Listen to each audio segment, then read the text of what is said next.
Hello and welcome. Today I wanted to do another review on a current Ripper Blades blade. Now I've done a couple of prototypes lately. This one's a production model. But you've noticed I've been doing a lot of sort of updates. What did the Ripper Blades used to look like? What do they look like now? So I wanted to introduce you guys to the new version of the Galaxy dueling blade. Now before I do that, let me give you a little bit of history about the Galaxy blade. So Ripper Blades started off offering a Galaxy blade, which was a flat acrylic blade with like black and red dye pressed between two layers so that it created this sort of nebula space sort of look with little etched bits of light. Now I've got something like that. I don't have the original, but the second model up was what he started calling a nebula blade, and that's this guy right here. Okay, so once again we've got sort of this space or nebula look and these little dots of light.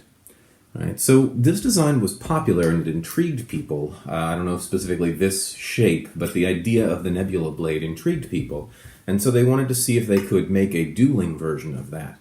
And then this was the first version of the dueling Galaxy blade. Now, if you take a close look at this, you'll notice that the dye on this varies in color from really dark down here by the base to pretty light and sort of amber up here. I don't know why this one has a flat tip, it does, but this was a limited run that was done a while back, and if you run a clear light through this, you end up with some complexity here, some of the same stuff that you were seeing in the other one.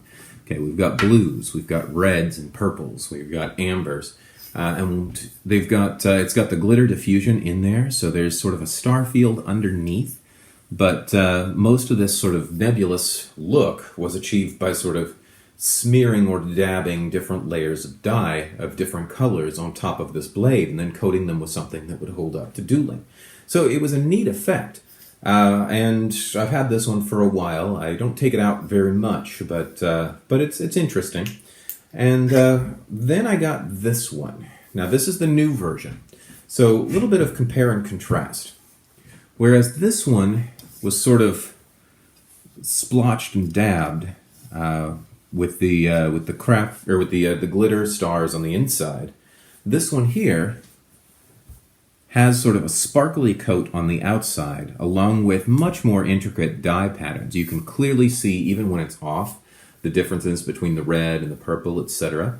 Also, this one has a blade film in it, which means that the light is much more even going up the blade, whereas this one, they tried to keep it dark at the base, light at the top, so that the light reached all the way up, but it was still a rather dark blade by comparison. Okay, compared to the new model, which because of the film, lights up pretty evenly all the way to the top. What they've also done is, as opposed to the stars with the glitter on the inside, Gary has gone in and actually looks like hand dremeled a bunch of little stars on this. And this is really interesting work because see each one of these little dots right here? Each one of these little dots is a slight divot in there, and then the larger dots are larger divots. So this looks like it was a fairly painstaking thing for them to do. There's still a little bit of that sort of smearing up here where we can see a little bit of brushwork, but it's few and far between. Most of it's really nicely achieved here, and it's different from side to side as you turn it. Alright, so this is the most recent version. It went from the acrylics,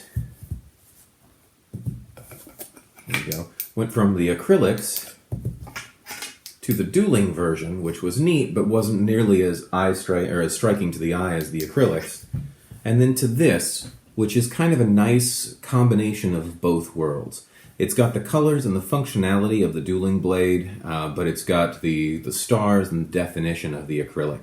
One other thing about this, even when it's off, the paint that's been used on this, whereas this one was very black, the paint that's been used on here and the dye has a sparkle to it all by itself. So even if you have this thing out in the light without the blade illuminated, it still sort of has a really interesting space look to it, because you can see the stars without the blade on, and you can see sort of a sparkle or a sheen to it. And then you take it inside and you light it up, and you get something else again. So I rather enjoy this one. It's thick-walled, so I probably won't be using it as much as I might otherwise, but I do like this design a whole lot, and as a showpiece, it's really cool. And I like the fact that it's functional, and I don't have to worry about dropping it because it's a dueling blade, and it's not going to crack on me. So there we have it. Dueling Galaxy Ripper Blade, new version. If this is something that you're interested in, I think that, like I said, I think this is a production model. They should have these in the shop. And I'll see you back here for another review pretty soon.